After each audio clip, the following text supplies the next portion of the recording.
Hello everyone and welcome to this week's chapter, which is over managing individual differences in behavior. The overview of this chapter is pretty brief in that it is the first of several chapters we'll discuss on leadership. Now this chapter will discuss how to manage for individual differences in behaviors. It describes personality dimensions and traits, values, attitudes, and behavior, and specific work-related attitudes and behaviors managers need to be aware of in the industry. The chapter will then discuss distortions in perception which can affect managerial judgment. Finally, the chapter will consider what stress does to individuals in the workplace. The chapter will cover 6 areas this week, and the 6 areas are going to be answering these several questions over the next 2 slides here. The first area will be over personality and individual behavior, in which you should be able to answer the major question in the hiring process: do employers care about one's personality and individual traits? The next section of the chapter is over values, attitudes, and behaviors, and after going over this part of the chapter, you should be able to answer this question: how do the hidden aspects of individuals, their values and attitudes, affect employee behavior? Part 3 in the chapter is over perception and individual behavior. After reading this part of the chapter, you should be able to answer this following question: what are the distortions in perception that can cloud one's judgment? The next part of the chapter is over work-related attitudes and behaviors that managers need to deal with in an organization. After completing the work in this part of the chapter, you should be able to answer the question: is it important for managers to pay attention to employee attitudes? The fifth part of the chapter is over the new diversified workforce, and after completing this part of the chapter, you should be able to answer this question here: what trends in workplace diversity should managers be aware of? And lastly, the chapter will go over understanding stress and individual behavior. After reading this part of the chapter, go ahead and take a look back at this question here and see if you can answer this: what causes workplace stress, and how can it be reduced? Let's go ahead and jump into our chapter now and take a look at the first part. Now, the first part of the chapter here will go over personality and individual behavior. Personality consists of the stable psychological traits and behavior attributes that give a person his or her identity. There are 5 big personality dimensions, or 5 personality dimensions and 5 personality traits that managers need to be aware of to understand workplace behavior. Let's take a look at the big 5 personality dimensions now. You can see they are extroversion, agreeableness, conscientiousness, emotional stability, and openness to experience. First of all, take a look at extroversion, and extroversion is how outgoing, talkative, sociable, and assertive that a person is. Agreeableness is how trusting, good-natured, cooperative, and soft-hearted one is. Conscientiousness is how dependable, how responsible, or how achievement-oriented and persistent one is. The next 2, the final 2 here, are the emotional stability, and this personality dimension is how relaxed, secure, and unworried a person is. Lastly, openness to experience is how intellectual, imaginative, curious, and broad-minded an individual is. Now let me pose a question towards you and think about what you think the answer is. So Susan loves going to parties where she talks to everyone there. Susan is probably high in what? Emotional stability, conscientiousness, extroversion, or agreeableness. She loves going to parties where she talks to everyone there, so she is probably an extroversion. This is one of the 5 personality dimensions we just discussed about. Extroversion, which was over how outgoing, talkative, sociable, and assertive a person is. Alright, let's go ahead and move on. Now the chapter continues to talk about standardized personality tests, and standardized personality tests are used to score people on each dimension in order to draw a person's personality profile. As a manager, you might want to know if personality testing can help predict behavior in the workplace.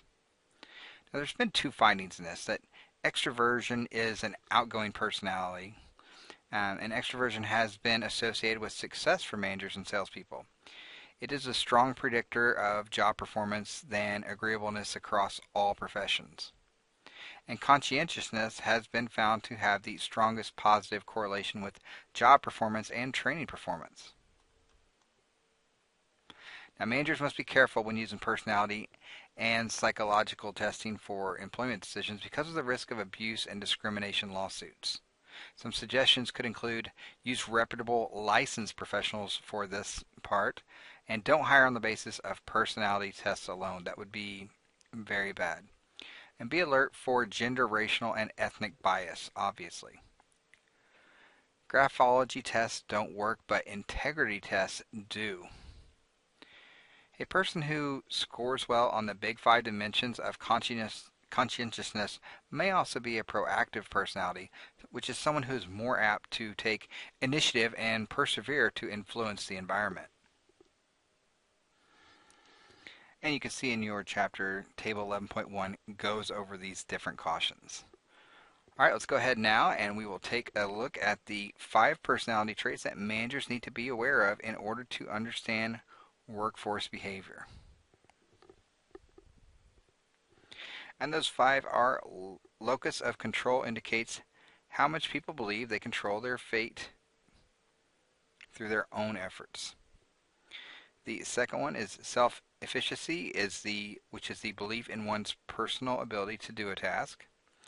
3 is self-esteem, is the extent to which people like or dislike themselves. 4 is self-monitoring, is the extent to which people are able to observe their own behavior and adapt to it to external situations. And the 5th personality traits that managers need to be aware of is that of emotional intelligence, which is defined as the ability to carry out accurate reasoning about emotions and the ability to use emotions and emotional knowledge to enhance thought. Let's talk a little bit more about self-esteem. And with self-esteem, people with high self-esteem are more apt to handle failure better and to take more risks. However, when faced with pressure situations, they become egotistical and boastful. On the other side of that, people with low self-esteem are focused on their weaknesses and have primarily negative thoughts. They're more independent on others and less likely to take independent positions. Now, according to one study, a low self-esteem can be raised by having the person think of desirable characteristics they possess. Now, this table here, 11.2, has some other suggestions you can look at as to ways managers can boost self-esteem. So just provide positive feedback whenever possible. And this is just a good practice as a manager anyway. Break larger projects into smaller tasks and projects.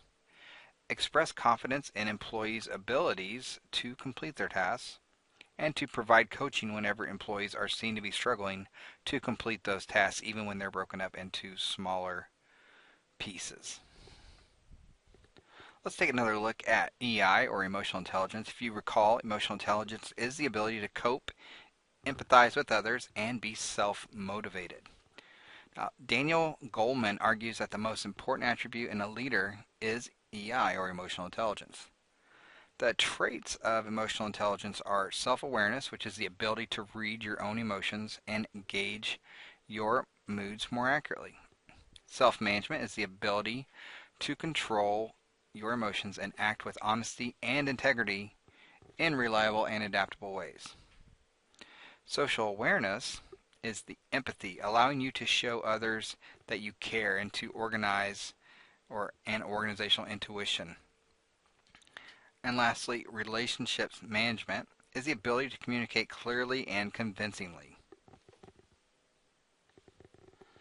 Now, although parts of emotional intelligence represent stable traits that are not readily changed, other aspects, such as using empathy, can be developed. Suggestions for improvement include: develop awareness of your EI level, learn about areas needing improvement. Preliminary evidence suggests that EI can land you a job. And further research is needed, however, given that the difficulty of measuring emotional intelligence is rather difficult. Now let's take a look at 11.2, which is over values, attitudes, and behavior. Now, the organization has both formal and informal aspects which affect how leadership is exerted. Organizational behavior is dedicated to better understanding and managing people at work. Organizational behavior tries to help managers not only explain workplace behavior, but also to predict it. And it looks at two areas: individual behavior, which is over values, attitudes, personality, perception, and learning, and then group behavior, which is over norms, roles, and teams. So let's discuss that just a little bit more on the individual side in values, attitudes, personality, perception, and learning.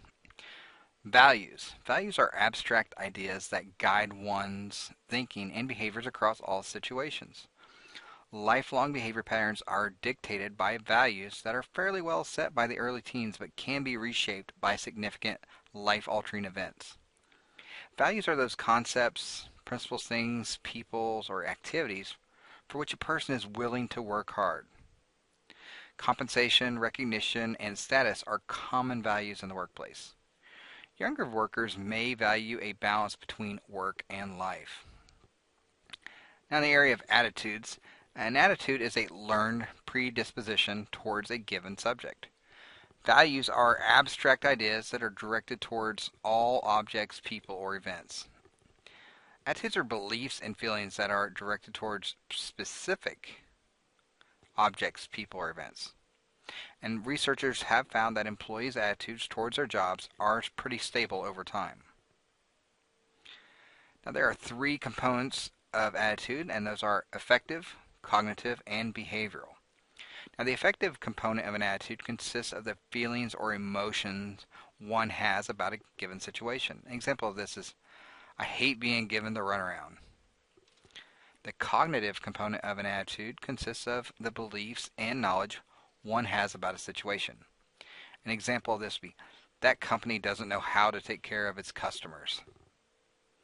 Third, the behavioral aspect. So the behavioral component of an attitude, also known as the intentional component, refers to how one intends or expects to behave towards a situation. An example of this, I'm sure no one's ever said this again, but I'll never call them again. All three components are often manifested at any given time. Now, in this part of the chapter, we also discuss a social psychologist, Leon Festinger, who proposed the term cognitive dissonance, and this is to describe the psychological discomfort a person experiences between his or her cognitive attitude and incompatible behavior. Now, because people are uncomfortable with inconsistency, they will seek to reduce dissonance or the tension of the inconsistency. How they deal with the discomfort depends on three factors: its importance, its controls, and what rewards are at stake in the dissonance. Now, there are ways to reduce cognitive dissonance. You can change your attitude and or your behavior. You can belittle the importance of the inconsistent behavior, and you can find consonant elements that outweigh the dissonant ones. And lastly, we talked about behavior, which is how values and attitudes affect people's actions and judgments. Now, values and attitudes are generally in harmony, but not always. Together, values and attitudes influences people's workplace behavior, their actions, and their judgments in the organization.